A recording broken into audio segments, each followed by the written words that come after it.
Hello everyone, welcome to all of you in excellent coaching classes. In my today's video, I will going to explain you about two major kind of sampling, that is your systematic sampling as well as your multi-stage sampling.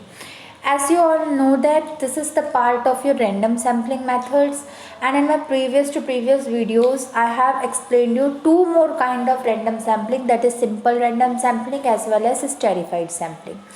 So in this video I will explain you two kind of sampling along with its features, merits, definition, flowchartical explanation, everything. From tomorrow I will start my non-random sampling, or I can say that non-probability sampling and its types. So without wasting our time, let us proceed with our video. देखिए, जैसे आपको नाम से ही पता है systematic sampling, अब इसमें sampling तो होगी क्योंकि ये सैम्पलिंग है, लेकिन इसमें सिस्टमेटिक वर्ड जो ऐड हो जाता है वो होता है एक पर्टिकुलर फॉर्म, एक पर्टिकुलर यूज़, एक पर्टिकुलर तरीके के लिए। इसमें आप सैम्पलिंग करने से पहले एक पर्टिकुलर प्रोसीजर कह लो, एक तरीका कह लो, या एक पर्टिकुलर आप अपना लिंक कह लो, उसे आप पहले ही अपने दिमाग में सोच लेते हो और उसके बाद आपको उस पर सैम्पलिंग करनी होती है। जैसे कि आप अच्छे से इस पिक्चर में देख पा रहे हो, इसमें कितने नंबर ऑफ पीपल है, 10 है ना, 1 2 3 4 5 6 7 8 9 10। इसमें 10 number of people are standing in one line, एक लाइन में खड़े हैं। आपको इस बेसिस पे इन पर्टिकुलर पर्सनस पे सैम्पलिंग करनी है। और किस तरह की सैम्पलिंग करनी है? सिस्टमेटिक सैम्पलिंग करनी है। तो आपने क्या किया, इसमें 1 2 4 6 8 10, यानी एक एक नंबर को छोड़ के, देखो इसमें लिखा है ना, in this case every second person is systematically selected.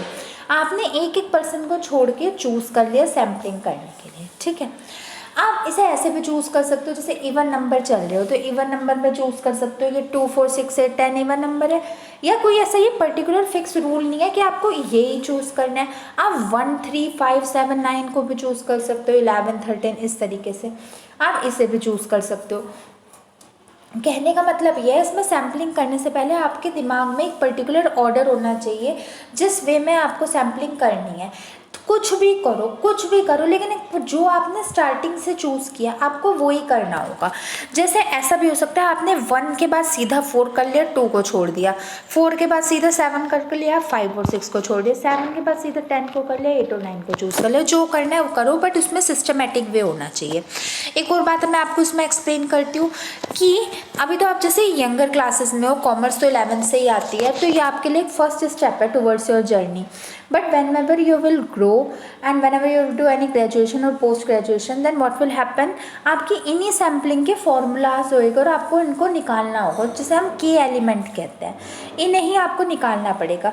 अभी this is not much important for you, so that you have to learn that also. आपको उसको लर्न करने की ज़रूरत ज़्यादा तो नहीं है। Only learning the definition with its merits, features and demerits is more than enough for you, but for extra knowledge I will tell you what is the formula to find out this, ठीक है। तो चलिए अब हम देखते हैं इसकी particular definition, systematic sampling की डेफिनेशन। कई सारे एलिमेंट्स में आपको पॉइंट्स इसके बताऊंगी। देखो, इसका पहला पॉइंट होता है each and every element of a population has a known chance being selected in the sample. जो भी आपके सैम्पलिंग के तरीके होते हैं, सैम्पलिंग के टाइप होता है, उसमें एक फिक्स चांस होता है कि हर पर्सन को सेलेक्ट किया ही किया जाएगा। जैसे अभी ये वाला एग्जांपल देख लेते हैं, इसमें हर थर्ड पर्सन को चूज़ किया जा रहा है। 1 मतलब 2, 2 के बाद 5, 5 के बाद 8, 8 के बाद 11, हर थर्ड पर्सन को। तो देखो, थर्ड पर्सन को चूज़ किया जाए तो अब वापस से ये जब 1 2 के बाद स्टार्ट होएगा, मतलब 5 के बाद स्टार्ट होगा, तो वापस से उन लोगों का नंबर आ जाएगा जिनका नहीं आया। जैसे रैंडम सैम्पलिंग का मेजर डिसएडवांटेज होता था कि इसमें हर एक पर्सन के पास चांस नहीं होते चूज़ होने के, बट इसमें हर एक पर्सन के पास चांसेस होते हैं चूज़ होने के, हर बंदे का नंबर आता ही आता है, ठीक है।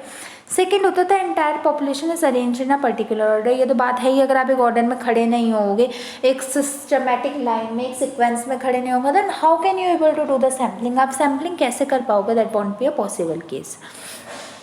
थर्ड हो जाएगा एवरी केथ, यही मैं आपको बता दी ग्रेजुएशन में जो होता है, every kth element in the population is sample.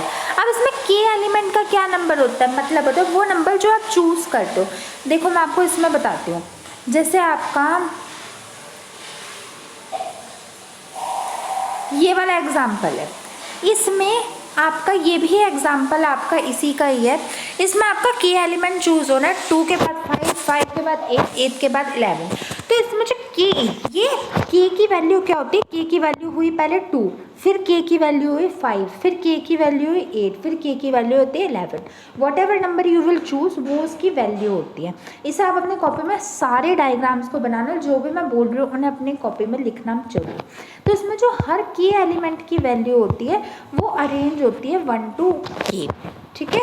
अब इसका फॉर्मूला है कि फॉर्मूला भी मैंने आपको पहले भी बताया था, अभी के लिए आपके लिए इंपॉर्टेंट नहीं है, लेकिन फिर भी मैं बताती हूँ। इसका फॉर्मूला होता है population size divided by sample size. जितना पॉपुलेशन का साइज होता है अपॉन जितना आपने सैम्पल है उसका साइज, तो आपकी वैल्यू आ जाएगी।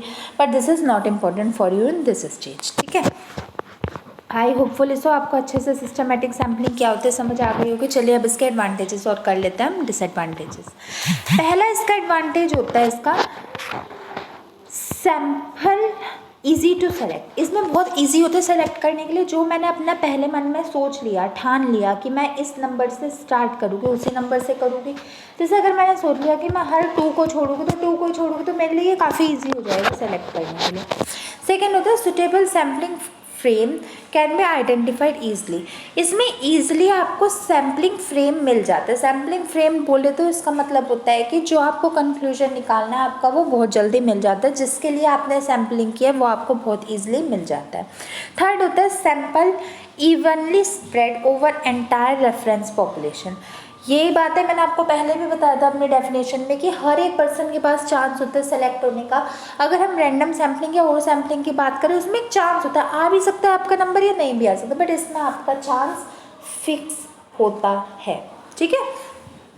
अब हर सिक्के के 2 पहलू होते हैं, तो इसके डिसएडवांटेजेस तो हो ही गई, वो देख लेते हैं। इसका पहला डिसएडवांटेज होता है सैम्पल में be biased if hidden periodicity in the population coincides with that of selection. ध्यान से समझना बच्चों इस बात को, जो सैंपल होते हैं वो कई बार बायस्ड हो जाते हैं। बायस्ड मतलब पार्शियल हो जाते हैं। किस केस में? वैसे तो नहीं होते। किस केस में बायस्ड हो जाते हैं? अगर हिडन पीरियोडिसिटी, हिडन मतलब अंदर खाने अप्रोच करिए, और सपोज करो मैं जिस सैंपल को ले रही हूँ और उसमें मेरे कुछ नॉन पर्सन्स हैं, जैसे मेरे रिलेटिव है, मेरे ब्रदर सिस्टर मेरे रिलेटिव है, तो मैं क्या करूँगी, तो मैं उनके साथ पार्शियलिटी करूँगी, उनका सैंपल पहले ले लूँगी, उनको पहले कंक्लूजन दे दूँगी। तो ये इसका डिसएडवांटेज है। और सेकेंड होता है difficult to access precision of estimate from one survey. इसका मतलब होता है इसमें सिर्फ एक सर्वे को लेके मद्देनज़र रख के आप अपनी पूरी रिपोर्ट नहीं तैयार कर सकते। आपको सैम्पलिंग करने के लिए फुल पॉपुलेशन के ऊपर सैंपल्स लेने पड़ेंगे, वरना आप इवनली या ऑडली लेके आप उसका कंक्लूजन नहीं निकाल सकते। जैसे आपका ये होता है, ये इसमें चांस है ना, जैसे आपने सोचा कि सैम्पलिंग स्ट्रेटिफाइड ये आपका सिस्टमेटिक सैम्पलिंग में मैंने सिर्फ 2, 5, 8, 11 के सैंपल ले लिए, बस मेरा काम तो हो गया, मेरा तो सारा हो गया, अब तो मैं इससे कर लूँगा। बट नो, आपका ऐसा नहीं है। आपको बराबर 1, 3, 4 का भी लेना पड़ेगा, 6, 7, 9 का भी लेना पड़ेगा, 10, 12, 13 का भी लेना पड़ेगा, तभी आपका प्रॉपर कंक्लूजन आ पाएगा। समझ गए? ये तो थी वीडियो आपकी सिस्टमेटिक सैम्पलिंग की। अब एक और पार्ट होता है इसका मल्टी स्टेज सैम्पलिंग। अब मल्टी स्टेज सैम्पलिंग क्या होती है, किस लिए यूज़ होती है, क्या इसकी मीनिंग होता है, क्या इसके डेफिनेशन होते हैं, इसको एक्सप्लेन मैं आपको अब की वीडियो में करूँगी।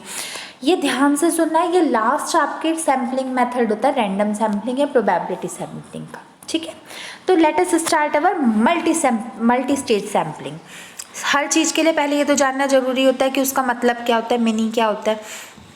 देखो, जो मल्टी स्टेज आपके सैम्पलिंग होती है, मल्टी स्टेज सैम्पलिंग मेथड होता है, उसमें क्या होता है, इसमें groups are randomly chosen from a population, sub groups from these groups are randomly chosen and then individual is these groups are then randomly chosen to be surveyed।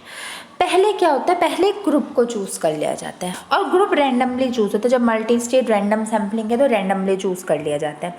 फिर उस group में क्या होता है, जो इंडिविजुअल होते हैं उसके सब ग्रुप्स होते हैं, उसमें स्टेज वाइज एक एक करके, स्टेज वाइज मतलब होता है पहले फर्स्ट स्टेज में किसी को रख लो, सेकेंड स्टेज में, जैसे मैंने अगर एक क्लास की बात करूँ तो मैंने फर्स्ट स्टेज में उन बच्चों को रख लिया जिनके 85% अबव मार्क्स है, फिर सेकेंड स्टेज में मैंने उसे रख लिया जिसके 75 अबव मार्क्स है, थर्ड स्टेज में 65 अबव, फोर्थ स्टेज में 55 अबव। तो ऐसे इसमें सैम्पलिंग में भी स्टेजेस में आपके ग्रुप्स को बांट दिया जाता है। मैंने ग्रुप्स क्या चूज़ कर लिया, मैंने सपोज को साइंस सेक्शन चूज़ कर लिया, कॉमर्स सेक्शन चूज़ कर लिया, तो उसमें फिर ये मैंने बना लिया, ठीक है। तो फिर उसके बाद उसमें सैम्पलिंग होती है। अब इसका एक एग्जांपल लेते हैं। To understand student attitudes the school board might randomly choose schools, randomly choose classes in those schools and randomly choose students in those classes. क्या होता है कि अगर किसी पर्सन को स्टूडेंट्स का एटीट्यूड जानना तो पहले तो रैंडमली चूज, जैसे हम बात कर ले Dayawati Global, TRM, Saint Teresa, Saint Mary, ये सारे स्कूल हैं। अगर CBSE को रैंडमली चूज़ करना तो वो एक स्कूल को चूज़ कर लेगा, सपोज को सेंट मैरी को चूज़ कर लिया, उसमें वो क्या करेगा, उसमें क्लासेस चूज़ कर लेगा। अब देखो छोटे बच्चों का तो एटीट्यूड जानने की कोई बात ही नहीं है, मतलब ही नहीं है, वो बड़े बच्चों का एटीट्यूड देख लेगा, कहेगा चलो मैं 11th B और 11th G इन दोनों सेक्शन में करूँगा अपनी सैम्पलिंग। तो क्या होगा, फिर वो कुछ बच्चों को चूज़ करके फिर उसमें सैम्पलिंग करेगा। देखो इसमें कितने स्टेज हुए, फर्स्ट स्टेज हुआ कि कौन सा स्कूल चूज़ करना है, सेकेंड स्टेज हुआ इसमें जो स्कूल आप चूज़ करोगे उसमें कौन सी क्लास चूज़ करनी है, थर्ड स्टेज हुआ कि कौन से बच्चे, सिर्फ गर्ल्स का देखना है सिर्फ बॉयज़ का देखना है, फिर आपकी सैम्पलिंग। समझ गए, इसमें सब कुछ स्टेजेस वाइज होता है। इन दोनों पॉइंट्स को अपनी कॉपी में मेंशन करना, और जो मैं ओरली भी चीज़ें एक्सप्लेन करती हूँ उन्हें भी मेंशन करना। अब मल्टी स्टेज सैम्पलिंग के कुछ काइंड्स होते हैं।